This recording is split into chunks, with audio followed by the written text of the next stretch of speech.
ఒక్కొక్కటిగా సందేహ అలంకారంలోకి వస్తున్నాం. సందేహం అంటే ఏంటి? ఇది కూడా మన అభేద ప్రాధాన్యం ఉన్నటువంటి అలంకారమే శర్మ గారు. అభేద ప్రాధాన్యం అంటే ఏంటి? రూపకాలంకారం. రూపకాలంకారంలో అభేద ప్రాధాన్యత ఉంటుంది. అదే ఏముంది తెలుసుకుందాం మనం. రూపకాలంకారం అభేద ఆరోపే ఆరోప విషయ నా అపహనవే అని అన్నాడు. ఈ సందేహం అలంకారం చాలా సింపుల్. విషయస్య సందేహమానత్వే. సింపుల్. విషయస్య అంటే విషయం యొక్క సందేహమానత్వే. విషయం యొక్క కంటెంట్ ఏదైతే ఉందో అది సందేహింపబడితే, అంటే విషయం లోపల ఉన్నదాన్ని మనం సందేహించుకుంటూ ఉన్నట్లయితే అది సందేహ. అంటే అది అవును కాదు అని చెప్పారు అనుకోండి, అది సందేహం. సో ఇప్పుడు ఇందులోపల ఏముంది? అభేద ప్రాధాన్యే ఆరోపే అనేది దాన్ని దీంట్లో కూడా యాడ్ చేసుకోవాలి. అందులోపల నా అపహనవే ఆరోప విషయ నా అపహనవే తీసేసి విషయస్య సందేహ్యమానత్వే సందేహ్యమానత్వే సందేహింపబడితే అది సందేహ అలంకారం.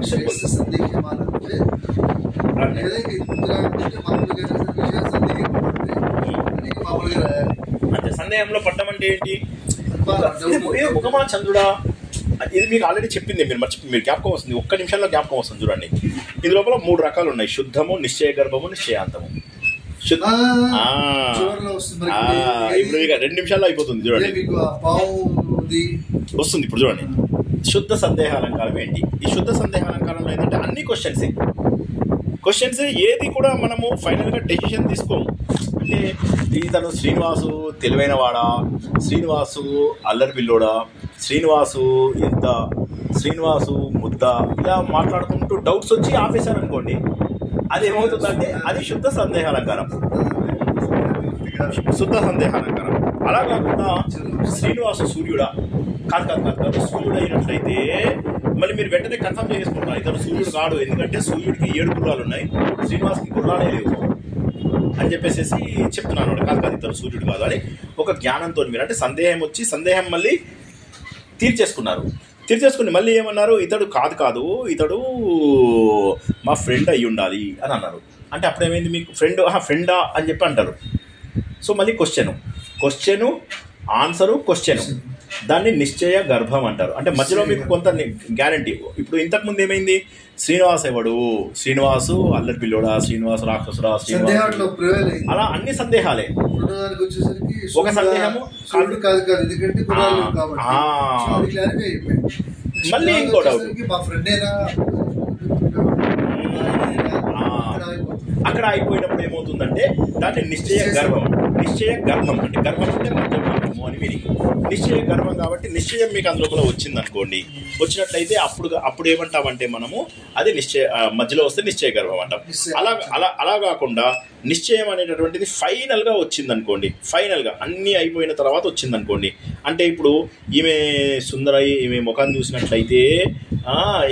చూసినట్లయితే చంద్రుడు అనుకున్నాను, కాకపోతే చంద్రుడిలో ఉన్న కలంకం లేదు కదా, కాబట్టి చంద్రుడు కాదేమో అని అనుకున్నాను. తర్వాత ఇది కమలమేమో అనుకున్నాను, కానీ కమలం అయితే ఎక్కడ ఉంటుంది? నీళ్ళలో ఉంటుంది కదా, సో అది కూడా కాదు.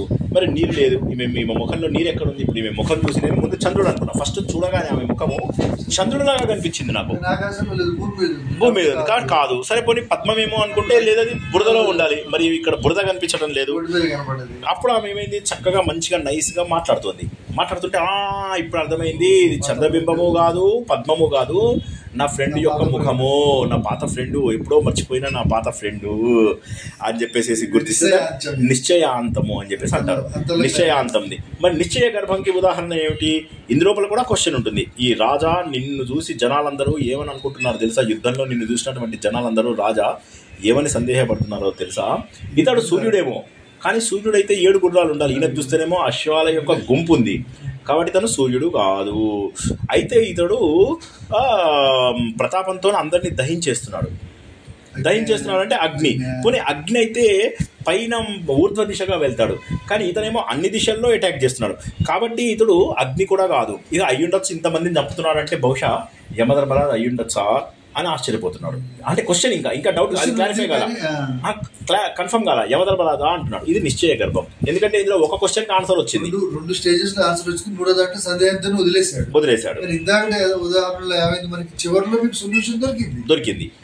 ఇప్పుడు మొదటి దాంట్లో ఏంటంటే అసలు సొల్యూషనే దొరకదు. అందులో ఏమంటున్నాడు, సందేహంతోనే అయిపోతున్నాడు. ఓ ఈమె ముఖంని చూసి ఈ యవ్వనం అనేటటువంటి వృక్షం ఏదైతే ఉందో మంచిగా, అంటే వృక్షం ఒకటి ఉంది, ఆ వృక్షం ఎట్లా ఉంటుంది, మంచి తేనెను నింపుకుంది. ఆ మంచి సాలిడ్ వృక్షం ఉందనుకోండి, ఆ సాలిడ్ వృక్షం నుంచి ఒక పువ్వు బయటకు వచ్చింది శర్మ గారు. ఆ పువ్వు తేనె నింపుకుంది.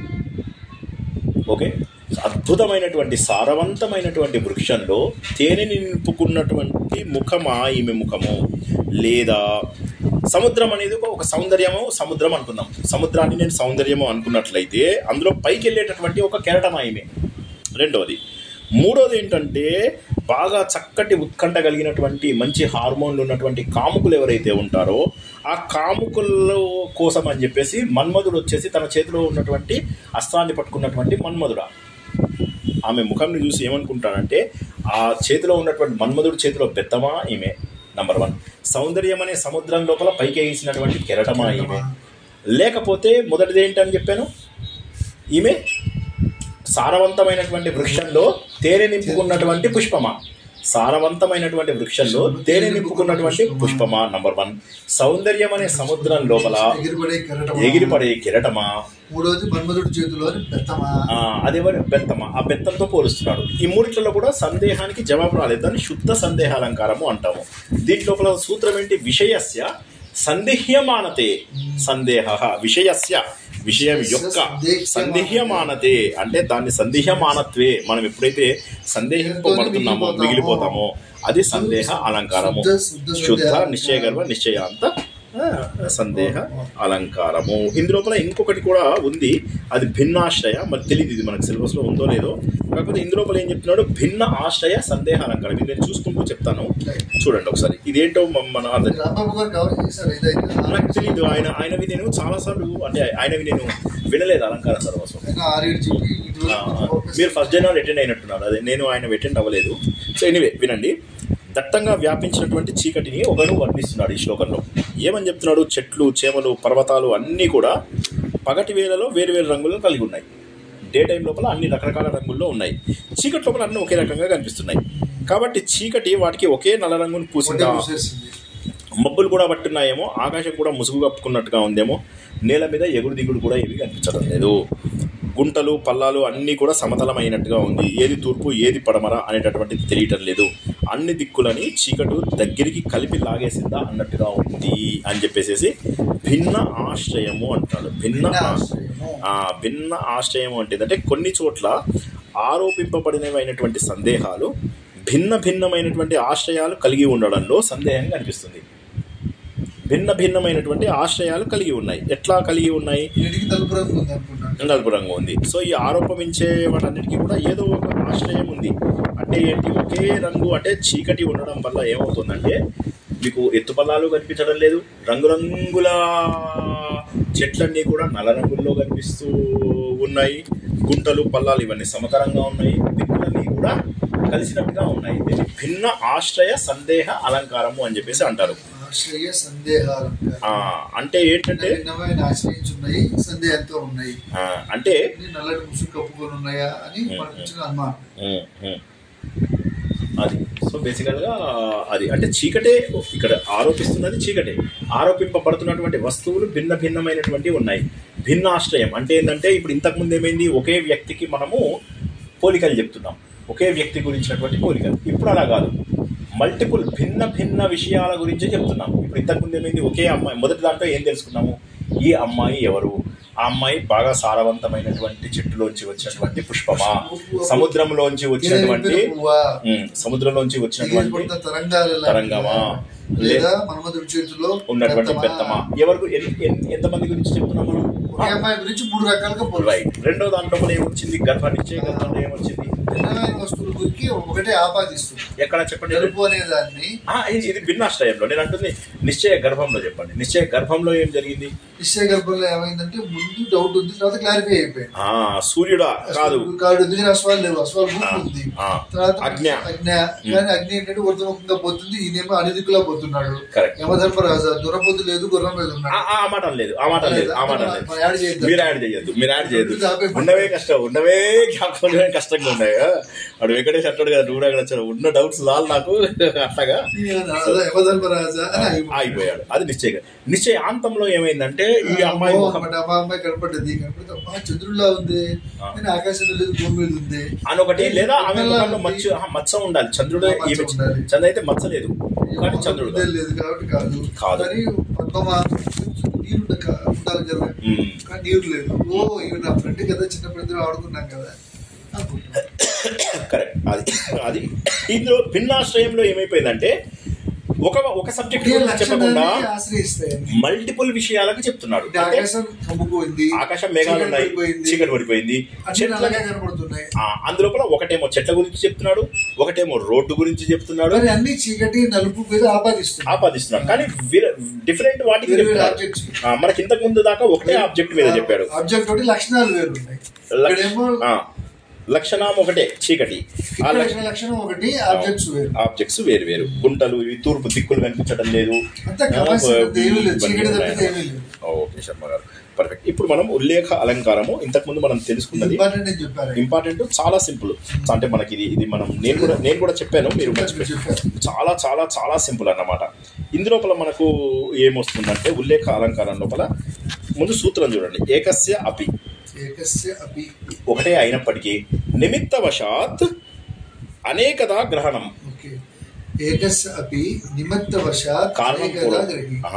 కారణం వల్ల అనేక రకాలుగా ఇది అవుతుంది అని చెప్పేసి చెప్పాడు. అంటే ఒకే వస్తువు మల్టిపుల్ థింగ్స్ లాగా కనిపిస్తుంది. అంటే ఒకే వస్తువు, ఇప్పుడు శ్రీనివాసం చూసిన తర్వాత కొంతమంది అల్లరిపిల్లాడు అనుకున్నారు, కొంతమంది రౌడీ వేదం అనుకున్నారు, కొంతమంది పిచ్చాడు అనుకున్నారు, వాళ్ళ ఆవిడ మంచాడు అనుకుంటున్నా, భలే చెప్తున్నారు. సో అలాగా రకరకాలుగా అనుకోవడం ఏదైతే ఉంటుందో అది ఉల్లేఖ అలంకారం. ఒకే వ్యక్తిని చూసినప్పుడు అలా అనుకుంటారు.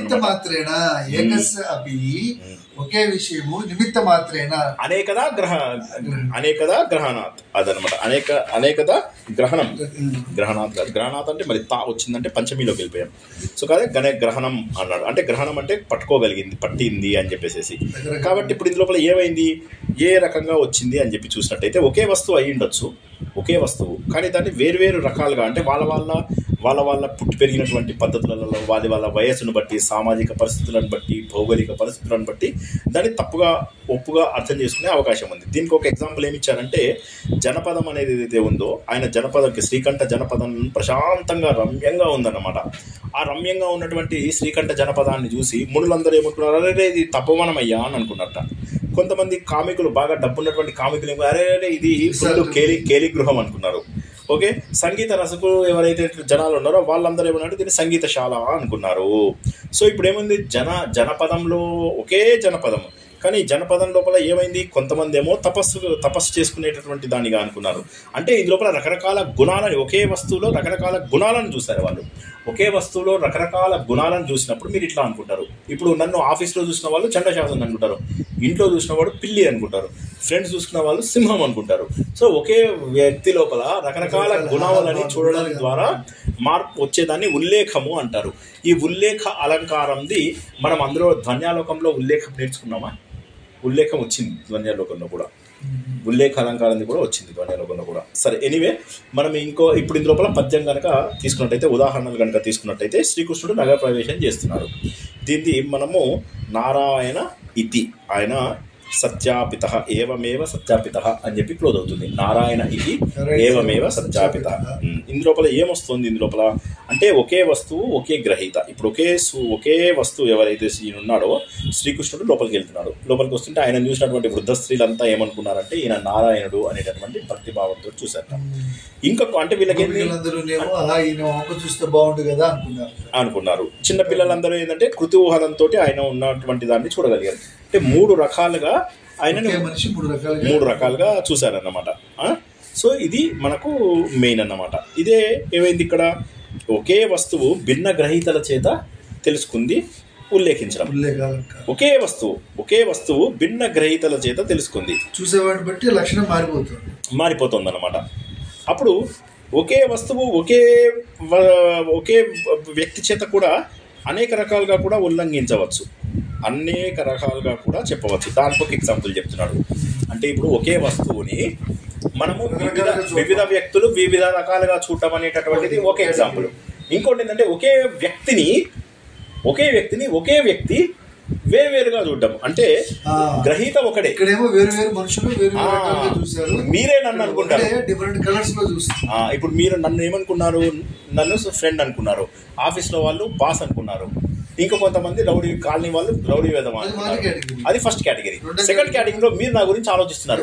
ఈయన జోక్స్ చెప్తున్నప్పుడేమో ఫన్నీ ఫెల్లో, ఈయన అలంకారాలు చెప్తున్నప్పుడేమో అలంకారికుడు, వ్యాకరణం చెప్తున్నప్పుడేమో వైయాకరణుడు, ఈయన అని ఇలా అనుకున్నారు అనుకోండి. అల్లరి చేసేటప్పుడేమో కృష్ణుడు, అన్ని మంచి క్యారెక్టరిస్టిక్స్ పెట్టేసుకున్నా అలాగో అని చెప్పారు అనుకోండి. అంటే ఒకే వస్తువు ఒకే గ్రహీత, ఒకే వస్తువు మారిపోతుంది.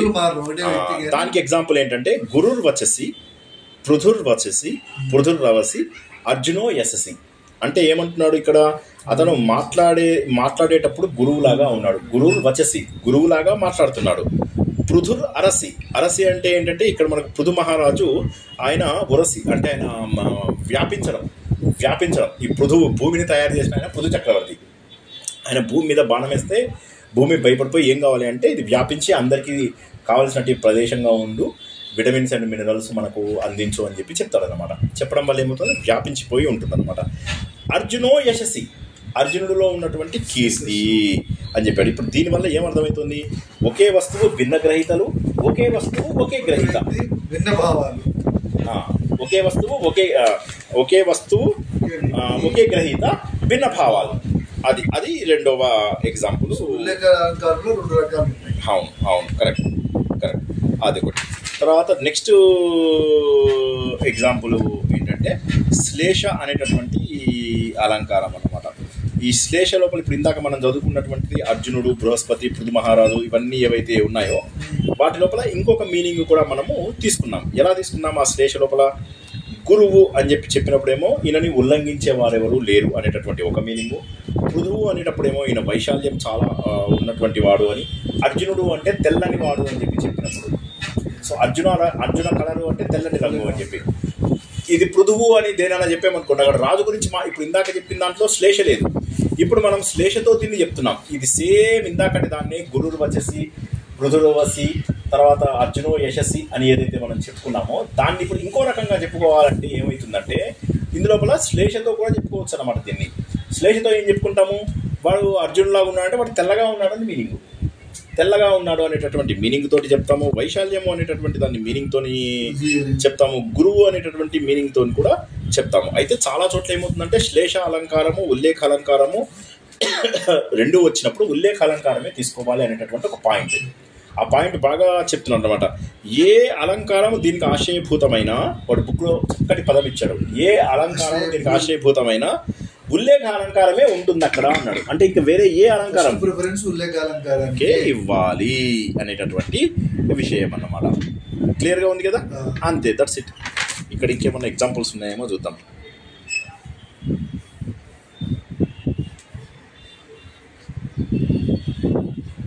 స్లాష్ అడిగిన స్లాష్ రాసి బెనిఫిట్ ఆఫ్ డౌట్ లో ఇప్పుడు ఉల్లేఖానికి ప్రయారిటీ ఇవ్వాలి అని చెప్పాలి.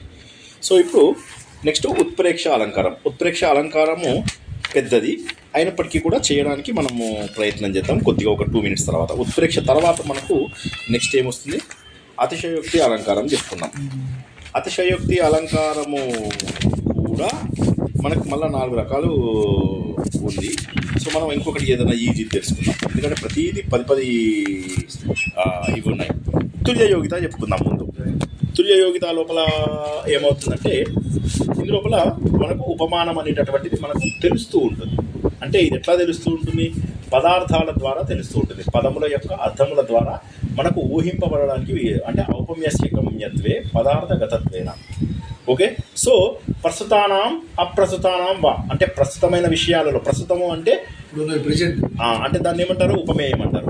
అప్రస్తుతానం అంటే ఉపమానంని అప్రస్తుతానం అంటారు. అలా ఉండి సమాన ధర్మాభిసంబంధే తుల్యయోగిత. తుల్యయోగిత అంటే ఏంటంటే కంపారిజన్ చేయడానికి సమర్థత యోగ్యత ఉన్నటువంటి భాగంని తుల్యయోగిత అని చెప్పేసి అంటారు. అంటే అంటే అసలు అది చెప్పినటువంటివి ఏవైతే ఉన్నాయో కంపారిజన్ కి అర్హత సాధించాలి. ఎలా అర్హత సాధించాలి అంటే ప్రకృత విషయాలని చెప్పాలి లేదా అప్రకృత విషయాలని మాత్రమే చెప్పాలి. రెండింటిని చెప్పడానికి వీల్లేదు. చంద్రుల్లో ఉంది అనడానికి లేదు. అంటే మనకి ఏంటంటే ఇది ప్రస్తుత విషయాలు కానీ అప్రస్తుత విషయాలు ఏదో ఒకటే తీసుకోవాలి మనం. అంటే ఇప్పుడు ఇందులో మీకు ఉపమానం ఉపమేయం ఉండదు. తుల్యయోగితలో మీకు మెయిన్ అడ్వాంటేజ్ డిసడ్వాంటేజ్ ఏంటంటే ఇందులో ఉపమానం ఉపమేయం ఉండదు. ప్రస్తుత వస్తువులు కానీ అప్రస్తుత వస్తువులకు కానీ ఏదో ఒక ధర్మం అంటే ఏంటి, మీకు ఇంతకుముందు మనం అనుకున్నాం ఏమిటి దాని ఇది గుణము క్రియ అని. గుణం అంటే పొట్టి పొడుగు నలుపు తెలుపు ఇవన్నీ గుణం అంటారు. క్రియ అంటే వాళ్ళు చేసే పని.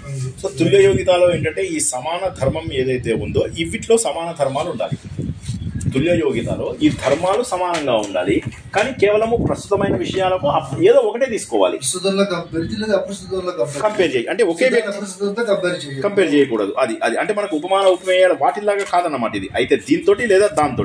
సో ఇక్కడ ఏమంటున్నాడు, ప్రస్తుత వస్తువులు గుణాలతో కంపేర్ చేద్దాం, ప్రస్తుత వస్తువులు క్రియలతో కంపేర్ చేద్దాం, అప్రస్తుత వస్తువులు గుణాలతో కంపేర్ చేద్దాం, అప్రస్తుత వస్తువులని క్రియతో కంపేర్ చేద్దాం. చెప్తాం మనం, అది ఒకసారి వస్తుంది, ఎగ్జాంపుల్స్ వస్తాయి మనకి. ఇప్పుడు ఏమంటాడు, ప్రస్తుతము అప్రస్తుతం రెండు ఉన్నాయి, గుణము క్రియ. ఇవి ఇప్పుడు మొదటి కేసుని ఏమంటారంటే ప్రస్తుతము గుణ సంబంధంతో చెయ్యాలి అని చెప్పేసి అంటాడు.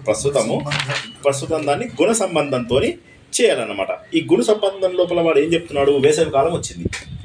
వేసవి కాలము రావడం వల్ల ఏమైందంటే అందరూ ఇక గొడుగులు తయారు చేసుకొని వెళ్తున్నాడు. ఈ గొడుగుల్ని ఆ రోజుల్లో తాటాకు గొడుగులు అనేదో అంటారు కదా, అట్లా తాటాకు గొడుగులు పెట్టుకున్నారు. మంచిగా పాటలి వృక్షాలు ఏవైతే ఉన్నాయో చాలా విరగబూస్తున్నాయి అన్నాడు.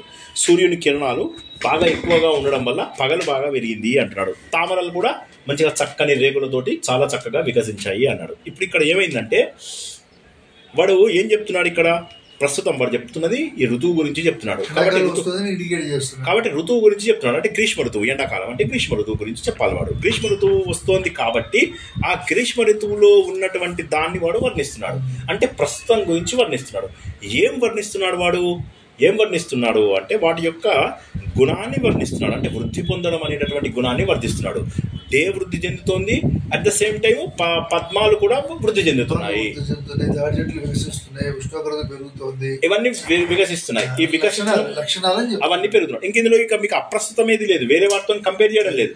వాడు ఏం చెప్తున్నాడు, గ్రీష్మ ఋతువు ఉంది, గ్రీష్మ ఋతువు లోపల ఎండ పెరుగుతున్నట్టుగానే తామర పువ్వులు కూడా వృద్ధి చెందుతున్నాయి అని చెప్పాడు. సో ఇక్కడ ఏమైంది, వృద్ధి చెందుతున్నాయి అనేటటువంటిది గుణ సంబంధమైనటువంటిది. అండ్ ఇది కేవలము ప్రస్తుతం వాటికే తీసుకుంటుంది, అంటే ఉపమేయంకి మాత్రమే తీసుకుంటుంది. కాబట్టి దీన్ని ఏమంటారంటే ప్రస్తుతము గుణ సంబంధము అయినటువంటి ఉత్ప్రేక్ష అలంకారం. అది ఉత్ప్రేక్ష తుల్యయోగిత. సో తుల్యయోగిత. సో ఇక్కడ ఏం చేస్తున్నాడు, ప్రస్తుతానికి మాత్రమే వాడు కంపేర్ చేస్తున్నాడు. ప్రస్తుతానికి మాత్రమే ఒకే దాని వల్ల ఏం పెరుగుతున్నాయని. ఇప్పుడు ఇదే మీరు దీపక అలంకారంకి వచ్చింది అనుకోండి, అటు ప్రస్తుతాలు ఇటు అప్రస్తుతాలు రెండు పెరుగుతాయి. దీపం అంటే ఏంటి, మన ఇంటి మీద ఇటువైపు అటువైపు, అంటే ఒక దీపం గనక గడప మీద పెడితే ఇటువైపు అటువైపు రెండు వైపు వస్తుంది. ఇందులో ఏంటంటే ఐదర్ ఇటు వెలుగు వస్తుంది లేదా అటు వెలుగు వస్తుంది, అంతే అన్నమాట. సో ఇప్పుడు ఇవి రెండో దాని లోపల ఏంటంటే ఇది ప్రకృతమే. ఇందులోపల ఏం చేస్తున్నాడంటే ఇందులోపల ప్రకృతమే, ఇక్కడ ప్రకృతమైనటువంటిదే. ఇది మీకు చెప్తే మీకు అర్థమవుతుంది. ఇది క్రియతోని ఇది అవుతుంది అనమాట. ఇందాకడదేమో మీకు గుణ సంబంధం, క్రియా సంబంధం తీసుకొస్తున్నాడు. ఇందులోపల ఏంటో మనము అర్థం చేసుకోవడానికి ప్రయత్నం చేద్దాం. ఇందులోపల ఏమవుతుందంటే పార్వతీదేవి తపస్సు చేసుకుంటూ ఉంటుంది. అక్కడికి శివుడు వచ్చాడనమాట. వచ్చి యోగ పట్టో జలాజాలం తారవీత్వక మృగాజినం అని చెప్పేసి చెప్తున్నాడు. అంటే ఏంటి, యోగ పట్టము అంటే ఆ యోగ పట్టము, జటాజూటం అంటే ఈమె జట వేసుకుంది. తర్వాత తరులు చెట్ల బెరడులతోటి వచ్చినటువంటి బట్టలు అవి, మృగాజినం కింద వేసుకున్నటువంటి జింక యొక్క చర్మము, ఇవన్నీ నీకు ఉచితమా అంటున్నాడు. ఒక్క నిమిషం, ఇందాకడిది క్రియా సంబంధం శర్మ గారు, ఇందాకడిది క్రియా సంబంధం. వృద్ధిని పొందాయి అంటే ఏమవుతుంది, అక్కడ క్రియ వచ్చింది. పెరగడం అంటే క్రియ కదా, పెరగడం అంటే తామర పూలు బాగా కాదు తప్పు చెప్తున్నాను నేను. ఒక్క నిమిషం ఆగండి, 1 సెకండ్. అండ్ రఘువర ప్రసాద్ బుక్ లోపల ఈ మిస్టేక్స్ మైనర్ మిస్టేక్స్ ఉన్నాయి. అవి మనము చదివేటప్పుడు కరెక్షన్. ఇప్పుడు మీకు అర్థమైపోతే చాలు. మొదటి దాంట్లోపల ఏముంది, చెట్లు వృద్ధి చెందుతున్నాయి, తర్వాత పూలు వృద్ధి చెందుతున్నాయి, దాంతో పాటుగా ఎండ వృద్ధి చెందుతుంది. సో అక్కడ క్రియ వృద్ధి చెందడం అనేది గుణం కాదు, క్రియ పెరుగుతోంది కాబట్టి క్రియ. కాబట్టి అది క్రియా సంబంధమైనటువంటి తుల్యయోగిత. క్రియా సంబంధము ప్లస్ ప్రస్తుత విషయాల అలంకారం. అది ఇప్పుడు రెండో దగ్గరికి వచ్చేసరికి ఏమైంది, పార్వతీదేవి దగ్గరికి వచ్చేసి గుణమైంది. ఏమంటున్నాడు, ఇది నీకు ఉచితమా అంటున్నాడు. ఇవన్నీ వేసుకోవడము నీకు ఉచితమా, ఈ యోగ పట్టు జటాజాలము ఇవన్నీ నీకు అవసరమా, నీకు ఇవన్నీ ఉచితమా అంటున్నాడు. ఉచితము అనేటటువంటిది గుణం. అంటే నీకు ఇది బాగుందా అంటే సమాన. ఇప్పుడు ఇక్కడ ఏం చెప్తున్నాడు, ప్రస్తుతం గురించే మాట్లాడుతున్నాడు. అంటే పార్వతి గురించి, పార్వతి వేసుకుంటున్న బట్టలు, ఆమె జుట్టు, ఆమె వేసుకున్న మృగాలు, ఇవన్నీ కూడా ఆమె పెట్టుకున్నటువంటి కమండలం, వీటి గురించి మాట్లాడుతున్నాడు. ఆయన మాట్లాడేమంటున్నాడు, ఇవి నీకు ఉచితమా అంటున్నాడు. ఉచితమా అంటే గుణం ఇది సరేనా నీకు అని అనడం ఉచితం. కాబట్టి ఇదేంటి, ప్రస్తుతంలో గుణ సంబంధం. ఇందాకంటే ప్రస్తుతంలో తుల్యయోగిత, అదేమో ప్రస్తుత క్రియ తుల్యయోగిత. కరెక్ట్. ఇప్పుడు నెక్స్ట్ ఏంటంటే అప్రస్తుత క్రియను గుణను చూద్దాం. మనం 4 ఇవి. ఇది లోపల ఏంటి, తర్వాత ఏం చెప్తున్నాడు, ఈ రాజు ఉన్నాడు. ఈ రాజు ధావత్వ దశ్వ పృతనా పతితం ముఖేస్య అన్నాడు. ఇక్కడ ధావత్వము అంటే పరిగెత్తడం, ధావత్వ అశ్వ అంటే ఏంటంటే గుర్రాలు. ఆ గుర్రాల యొక్క పృతన అంటే సైన్యం. ఆ అశ్వపృతన అంటే అశ్వాల యొక్క సైన్యం. అంటే ఇప్పుడు ఏమైంది, ఈ రాజుతోని ఒక రాజు ఇంకొక రాజు కూడా ఓడిపోతే ఆయన వెళ్ళిపోతుంటే అప్పుడు అక్కడ పడిపోయినటువంటి రాజు కిందుండేసరికి ఆయన ముఖం మీద ఈ గుర్రాలు వెళ్తుంటే ఆ మట్టంతా ఆయన ముఖం మీద పడింది. అప్పుడు ఒక అందమైన అమ్మాయి వచ్చి ఆయన ముఖాన్ని తుడుస్తోంది. ఎలా తుడిచింది అంటే అతని కీర్తిని ఖడ్గం తుడిచేసినట్టుగా అని చెప్పేసి అంటున్నాడు. సో ఇప్పుడు రాజు యొక్క గొప్పదనం గురించి చెప్పాలి, కానీ మాట్లాడుతున్నది ఏంది, ఆ అమ్మాయి తుడవడం గురించి, ఆ ఖడ్గము ఆయన కీర్తిని తుడవడం గురించి. అంటే ఏముంది, ఇక్కడ తుడవడం అనేటటువంటి క్రియ తెలుస్తుంది. ఇక్కడ తుడవడం అనేటటువంటి క్రియ మాట్లాడుతున్నాడు. కానీ దాన్ని చెప్పడం కోసం ఏం చేస్తున్నాడు, ఆ కోమలాంగి అయినటువంటి నల్ల కలువలాగా సుకుమారంగా అందంగా ఉన్న ఒక స్త్రీ వచ్చింది అని అప్రస్తుత విషయం గురించి మాట్లాడుతున్నాడు. చెప్పాల్సింది పొందలేదు కదా, అసలు రాజు గురించి చెప్పాల్సింది పోయి ఆ అందమైన అమ్మాయి వచ్చి కరెక్ట్. కానీ వర్ణించవలసిందేమో రాజుని, కానీ వర్ణించిందేమో ఒక అప్రస్తుతమైనటువంటి ఒక నాయికని. క్రియ ఏంటి, తుడవడం. ఆ తుడవడం అనే క్రియ అని చెప్పేసి అంటాడు అన్నమాట. సో ఈ విధంగా తుడవడం వల్ల ఏమైందంటే ఆ అప్రస్తుతంలో క్రియ వచ్చినటువంటి తుల్యయోగి అని చెప్పేసి మనం తెలుసుకుంటాం. నెక్స్ట్ ఏంటి, అప్రస్తుత గుణం అన్నమాట. ఇందులోపల మళ్ళీ శివుడు పార్వతితోటే వచ్చాడు. శివుడు మళ్ళీ పార్వతి దగ్గరికి వచ్చాడు అనమాట. వచ్చేసి తను ఏమంటాడు, నీ శరీరం ఎంత మృదువుగా ఉంది అంటే, ఇప్పుడు అది చెప్తున్నాడు అనమాట, ఎంత సన్నగా ఉందో నీ శరీరం తెలుసా, ఎంత మెరుపుగా ఉందో నీ శరీరం తెలుసా. ఇవి చూసిన తర్వాత ఈ వెలుతురు కానీ, ఈ ప్రకాశం కానీ, ఈ సన్ననితనం కానీ, ఈ నునుపుతనం కానీ చూసిన తర్వాత ఎవరైనా కూడా నున్నగా ఉండే అరటి చెట్టు, మాలతి, సన్నటి మాలతి లత, అంటే లత సన్నగా ఉంటుంది, ఈమె సన్నగా ఉంది. ఓకే, చంద్రుడు కళ, ఈమె వెలుతురుగా ఉంది, చంద్రుడు కళ వెలుతురుగా ఉంది, ఈమె నున్నగా ఉంది, అరటి బోదెలు నున్నగా ఉంటాయి. వాటి యొక్క కఠినత్వము జనాలకు గుర్తుపట్టకుండా ఉంటారా అంటున్నాడు. అంటే ఇప్పుడు వాటికన్నా మృదువుగా ఉన్నావు అని, అంటే నిన్ను చూసిన తర్వాత అవన్నీ కఠినంగా అనిపిస్తున్నాయి. శివుడు వచ్చేసి ఆమెతో చెప్తున్నాడు అన్నమాట, అరే నువ్వు చేస్తే నీ ఏమేమి క్యారెక్టరిస్టిక్స్ చెప్పాడు. సునితత్వం ముందు అడ్డుబోధలు గరుగ్గా తగులుతున్నాయి. నంబర్ 1 మాలతులు లతలు కఠినంగా కనపడుతున్నాయి, మృదుత్వం లేకుండా అయిపోయింది. మూడోది చంద్రకళ తక్కువ అనిపిస్తుంది. మూడుని తగ్గించేస్తున్నాడు. అంటే ఈమెలో ఉన్నటువంటి ఈమె సౌందర్యము ఏదైతే ఉంటుందో, అంటే ఏంటంటే నీ శరీరంలో ఉన్నటువంటి ఈ లోపల ఏం చెప్తున్నాడు, ఈమె గురించి చెప్పకుండా వాడు ఏం చేస్తున్నాడు, అందులో ఉన్నటువంటి వాటి గురించి చెప్తున్నాడు. ఏది అప్రస్తుతమైనటువంటి విషయాలలో కఠినత్వం గురించి చెప్తున్నాడు.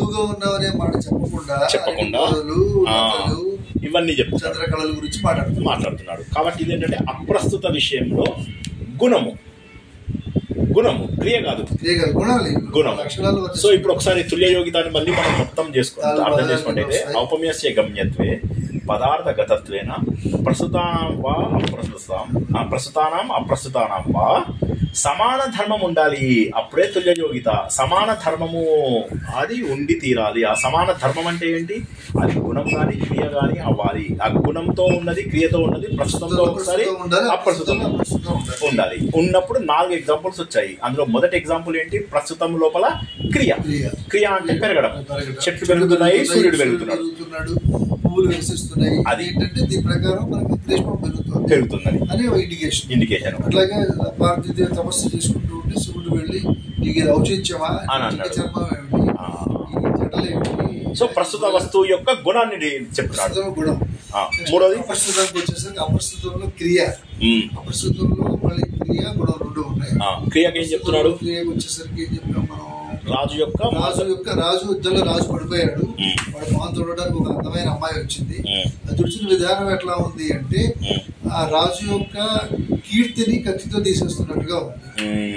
అది 4వది మళ్ళీ పార్వతీదేవి శివుడు వచ్చి నీవు నీ శరీరం యొక్క గొప్పతనం ముందు వాళ్ళని చంద్రకళ అడ్డుబోధలు ఎందుకు పనికిరాకుండా వాటి కఠోరత్వం తెలుస్తుంది, గరుగ్గా అనిపిస్తున్నాయి అని చెప్పేసి అన్నాడు. ఓకే, నెక్స్ట్ దీపకాలంకారం. దీపకాలంకారంలో యాజ్ ఇట్ ఈజ్ ఇందాక వచ్చినట్టే, కాకపోతే ఇందులో ఏంటంటే చా వస్తుంది. ఇందాకేమో వచ్చింది వా వచ్చింది. వా అంటే అదైనా ఇదైనా అని. ఇందులో చా వచ్చింది అంటే 2. దీపాన్ని కనుక గడప మీద పెడితే ఇటు వెళ్తురు వస్తుంది, అటు వెళ్తురు వస్తుంది అనమాట. దీంట్లో కూడా 2 రకాలు ఇవి దీపకాలు. ఒకటి క్రియా దీపకం అంటారు, ఇంకోటి కారక దీపకం అంటారు. ఏంటనేది కొద్దిసేపట్లో తెలుస్తుంది. క్రియా దీపకము 3 రకాలు. క్రియ అనేది చాలా సింపుల్, మీరు 1 నిమిషం కంటే ఎక్కువ పట్టదు. క్రియా దీపకం అంటే ఏంటి? దీపక అలంకారంలో క్రియ ఉండాలి. ఒకే క్రియ అన్నిటికీ రావాలి. ఒకే క్రియ అన్నిటికీ వచ్చేస్తుంది. ఒకే క్రియ, ఒకే పదము అన్నిటికీ వస్తున్నది. ప్రస్తుతం కానీ అప్రస్తుతం కానీ దేనికైనా సరే అన్నిటికీ కలుపుకొని వచ్చేస్తుంది. సేమ్ తుల్యయోగిత లాగానే, కానీ ఇందులో 2 కలిపి అన్నాడు. చా అన్నాడు. ఇందులో ఏం చెప్తున్నాడు? రాజతే మిహిరేన నభః. రాజతే మిహిరేన నభః అంటే రాజతే అనేటటువంటి పదం ఏదైతే ఉందో అది వెలుతురిస్తుంది. మిహిరేన నభః. మిహిరము అంటే సూర్యుడు. సూర్యుడితోటి ఆకాశము వెలుతురుకు వస్తుంది. రసేన కావ్యం. కావ్యము రసముతో రాజతే. రాజతే అనే పదంకి అది. మూడవది స్మరేణ యవ్వనం. స్మరేణ యవ్వనం. స్మర అంటే ఇందాక మనం ఏమనుకున్నాము? మన్మధుడు అని చెప్పేసి అనుకున్నాం. ఏది మనం ధ్వన్యాలోకం తెలుసుకున్నప్పుడు స్మర అంటే స్మరేణ యవ్వనం, మన్మధుడు చేత యవ్వనం. అమృతేన ధునీధవ. అమృతం ఏదైతే ఉందో దాంతో సముద్రంలోంచి అమృతం వచ్చింది కాబట్టి ఆ సముద్రం వచ్చినటువంటిది. అదే విధంగా రాజా నీతోటి ఈ భూమి అంతా కూడా ప్రకాశింపబడుతుంది అన్నాడు. రాజు అనేవాడు రాజతే అనేటటువంటి పదాన్ని మీరు ఏం చేస్తున్నారు? రాజుకు వాడుతున్నారు, మిగతా వాటికి కూడా కామన్ గా వాడుతున్నారు. ఆకాశంలో సూర్యుడు, సముద్రంలో అమృతం, వీటి వల్ల సముద్ర అమృతం వల్ల ప్రకాశిస్తున్నాము. ఒకటే పదం. ఇది దీపకాలంకారం. దీన్ని ఆది దీపకం అంటారు. ఎందుకంటే మొదట్లోనే మనకు గనక మొదలు పెట్టాం కాబట్టి. నెక్స్ట్ మధ్య దీపకం. మధ్య దీపకం అంటే ఇందులో క్రియాపదం ఏదైతే ఉంటుందో గుర్తుంచుకోండి. ఇందులో మెయిన్ మనకు దీపకాలంకారంలో క్రియాపదం ఇంపార్టెంట్. శర్మ గారు తుల్య యోగితాలో మీరు గుణము క్రియ 2 చెప్పారు, కానీ ఇందులోపల మీరు కేవలము క్రియ ఒకటే చెప్తున్నారు. ఇందులోపల మీరు ఏం చెప్తున్నారు? మధ్య దీపకం లోపల ఏం చేస్తున్నారే? సంచార పూతాని దిగంతరాని. పూతం అంటే మీకు ఇందాక చెప్పాను. పూతశ్చ విభూషితశ్చ అని చెప్పేసి మనము దీపాశికాయి అని ఒకటి ఫస్ట్ శ్లోకం ఏదైతే నేర్చుకున్నామో అందులోపల వచ్చినటువంటిదే ఇక్కడ పూతం. పూతం అంటే ఏంటి? పూతం అంటే పవిత్రం చేస్తుంది.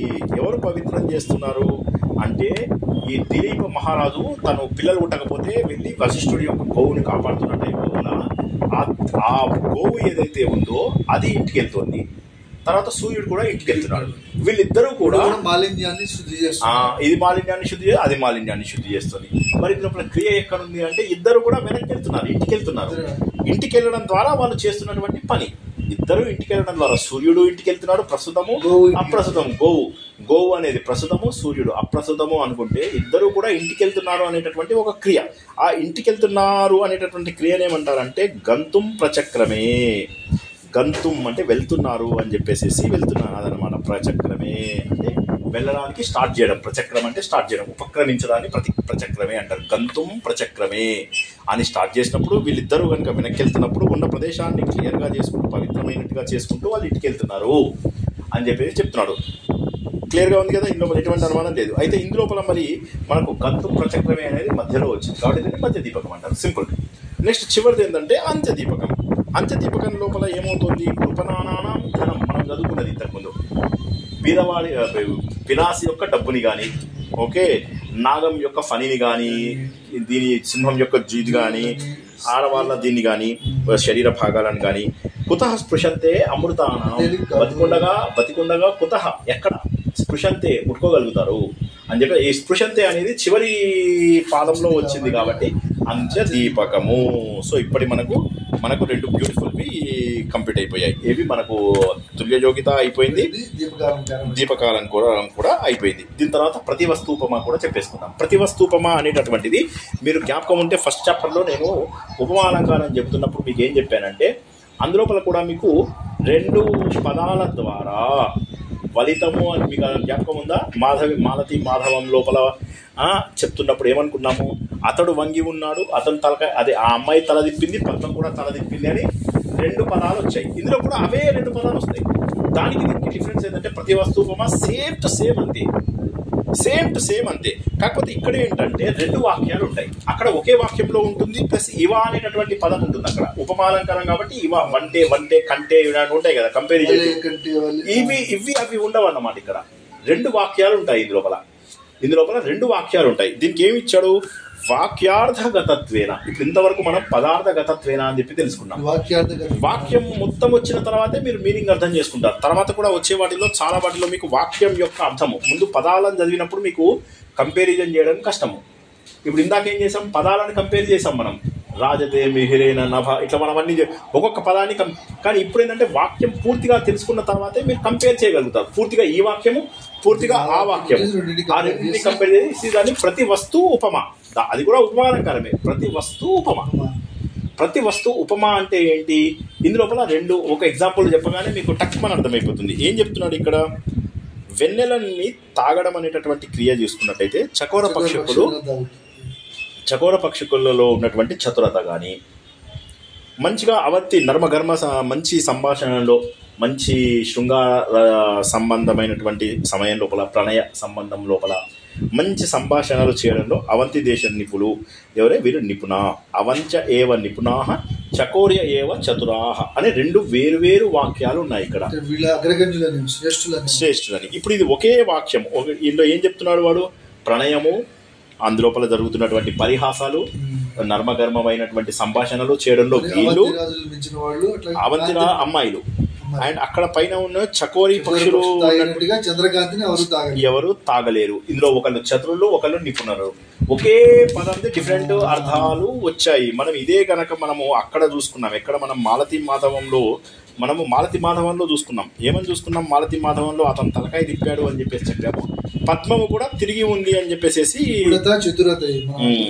ఇది అక్కడ కూడా సేమ్ ఇట్లాగే ఉంటుంది.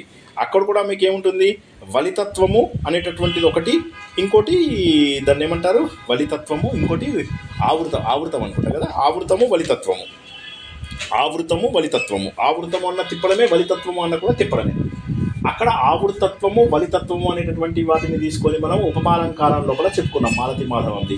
ఇక్కడ ఏం చెప్తున్నాము, నిపుణః చతురః అని చెప్పి చెప్తున్నాం అన్నమాట. చకోరయేవ చతురః నిపుణ, నిపుణ. సో ఒకే కానీ 2 వేరు వాక్యాలు ఉండాలి. ఇప్పుడు ఇక్కడ మళ్ళీ వీడు ఏం చెప్తున్నాడు, మీరు గనక తీసుకున్నట్లయితే వాక్యార్థగతత్వేన, వాక్యం యొక్క అర్థంతో తెలుసుకోవాలి. సామాన్యస్య అంటే ధర్మం ఏదైతే ఉందో, ఆ ధర్మం ఏదైతే ఉందో అది వాక్యద్వయే 2 వాక్యాలలో రావాలి. చతుర వచ్చేసి పృథక్ నిర్దేశ, పృథక్ అంటే వేరువేరుగా చెప్పబడినట్లయితే చెప్పబడాలి. అంటే అంటే ఇక అంతే వాడు రకరకాల అలంకారాలు జస్టిఫై చేసుకుంటారు, కలిపేశారు, అంతే రకరకాలు కలిపేసుకుంటూ వచ్చేసారు అనమాట. సో ఇప్పుడు ఏమైతుంది, మీకు ఉపమా వాచక శబ్దం లేదు అక్కడ. వాడు ఏమన్నాడు, ఆమె ముఖము ఇలా తిప్పిన దాని వలె ఉంది అని చెప్పేసి అన్నాడు అక్కడ. కాబట్టి అది ప్రతి వస్తువు అలంకారం కాదు, అది ఉపమానంకారమే. ఆ వలె తీసేసి 2 డిఫరెంట్ వాక్యాలలో పెట్టేశారు అనుకోండి, అప్పుడు అది ప్రతి వస్తువు ఉపమా. ప్రతి వస్తువు అంటే ఇదొక వాక్యము అదొక వాక్యం ఉండాలి.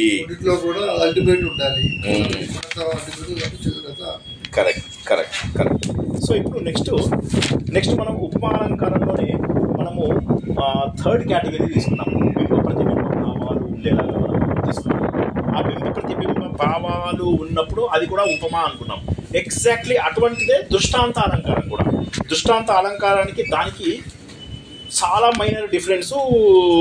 రాజు సలహేతో పోల్చుకున్నాం. అక్కడ మనం రాజు బింబ ప్రతిబింబం వచ్చింది మనకు. అక్కడ ఏమొచ్చింది మనకు, బింబ ప్రతిబింబం లోపల మనం ఏం రకమైన కాంతి 2 చోట్ల వస్తుందని అనుకున్నాం మనం. అంటే బింబ ప్రతిబింబము ఉంది. అయితే ఇక్కడ ఏమవుతుంది, మనం అక్కడేమో పదార్థగత్వంలో వచ్చింది. ఇప్పుడు ఏంటంటే వాక్యార్థగత్వంలోకి వస్తుంది. మనకేంటి వాక్యార్థగతత్వం అంటే వాక్యం మొత్తం తెలుసుకున్న తర్వాత మాత్రమే మనం చెప్పగలం. అక్కడ ఎరుపు, ఇక్కడ ఎరుపు, అక్కడ సెలయేరు, ఇక్కడ మాలలు అని చెప్పేసి పదార్థంతో చెప్పుకున్నాం. ఇక్కడ ఏంటంటే వాక్యం మొత్తము చెప్తే తప్ప. సో ఇప్పుడు దీనికి కూడా ఇందాకడితే కంటిన్యూ చేయాలి. ఔపమ్యస్య గమ్యత్వే వాక్యార్థగతత్వేన అనేటటువంటిది కంటిన్యూ చేయాలి. ఎందుకు ఉపమా ఇందులో మనము ప్రతి వస్తువులో అదే పెట్టుకున్నాము. ప్రతి వస్తువులో ఏమనుకున్నాము, ఔపమ్యస్య గమ్యత్వే వాక్యార్థ కథత్వేన. సామాన్య ధర్మం ఎప్పుడు ఎలా ఉండాలి, పృథక్ నిర్దేశ, పృథక్ వాక్యద్వయో పృథక్ నిర్దేశ, 2 వాక్యాలలో పృథక్గా నిర్దేశించబడాలి అన్నప్పుడు ప్రతి వస్తువు అలంకారం వచ్చింది.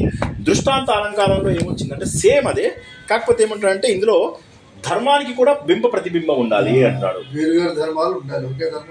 ధర్మంకి కూడా బింబ ప్రతిబింబం. అందులో చెప్పినటువంటి ధర్మము, ఇందులో చెప్పినటువంటి ధర్మము సేమ్ ధర్మం ఉండకూడదు. ఇప్పుడు ఇందాక చతుర నిపుణ అనేవి దాదాపుగా సేమ్ ఉన్నాయి.